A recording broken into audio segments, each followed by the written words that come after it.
ഒരു കാട്ടിൽ വളരെ സ്വാതന്ത്ര്യത്തോടെ ജീവിച്ചിരുന്ന ഒരു പാമ്പായിരുന്നു സ്കൈലി. നിങ്ങളെപ്പോലെ തന്നെ അവനും വളരെ വികൃതിക്കാരനായിരുന്നു. അവന്റെ അച്ഛന്റെ കൂടെയായിരുന്നു അവൻ താമസിച്ചിരുന്നത്.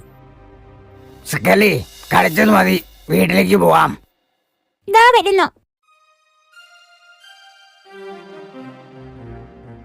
ഒരു ദിവസം സ്കൈലി വളരെ അസ്വസ്ഥനായി കാണപ്പെട്ടു. എന്താ നീ വളരെ അസ്വസ്ഥനായിരിക്കുന്നേ? എന്താണെന്ന് എനിക്കറിയില്ല അച്ഛാ, പക്ഷേ എന്റെ ശരീരത്തിൽ മുഴുവൻ ചൊറിച്ചിൽ അനുഭവപ്പെടുന്നു.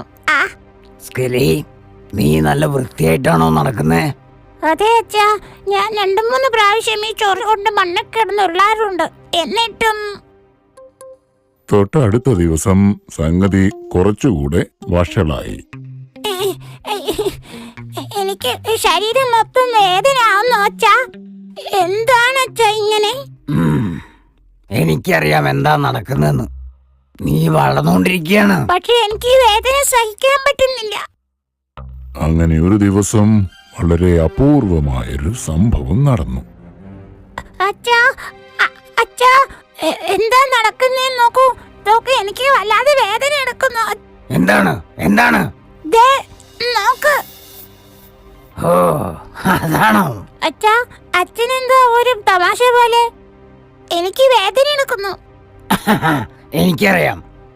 നീ ആ കല്ലിനെ നോക്ക്. നീയേ ആ പാറക്കല്ലിൽ ഇട്ടിട്ട് നിന്റെ കഴുത്തൊന്ന് ഉരക്കി. എന്ത്? നീ ഞാൻ പറഞ്ഞ പോലെ ചെയ്യേ. പക്ഷേ അച്ഛാ, ഇത്രയും വേദന എടുക്കുന്ന ഒരു കാര്യം എന്തിനാണ് അച്ഛൻ എന്നോട് ചെയ്യാൻ പറയുന്നത്? സ്കൈലി, ആദ്യം ഞാൻ പറഞ്ഞ പോലെ ചെയ്യ. നീ ഇപ്പോ തന്നെ. മനസ്സിലായോ?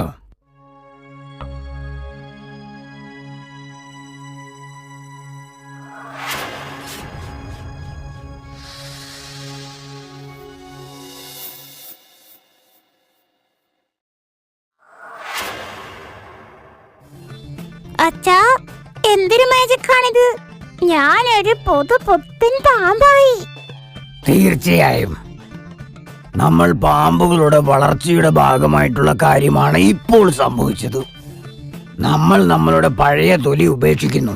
അതിത്തിരി വേദന ഉണ്ടാക്കും. ഇങ്ങനെയാണ് നമ്മുടെ അഴുക്ക് പിടിച്ച തോല് നമ്മൾ ഉപേക്ഷിക്കുന്നത്. മനസ്സിലായോ? ഇപ്പൊ നീ ഒരു പുതിയ പാമ്പായി മാറിയല്ലോ. അതെ അച്ഛാ, ഇപ്പൊ എനിക്ക് മനസ്സിലായി. ഞാൻ പോയിട്ട് എന്റെ ഈ തിളക്കമുള്ള തൊലി എന്റെ കൂട്ടുകാരെ കാണിക്കട്ടെ. ഒരുപാട് കഷ്ടപ്പെട്ടാൽ ഒടുവിൽ നല്ലൊരു പ്രതിഫലം കിട്ടുന്നതായിരിക്കും.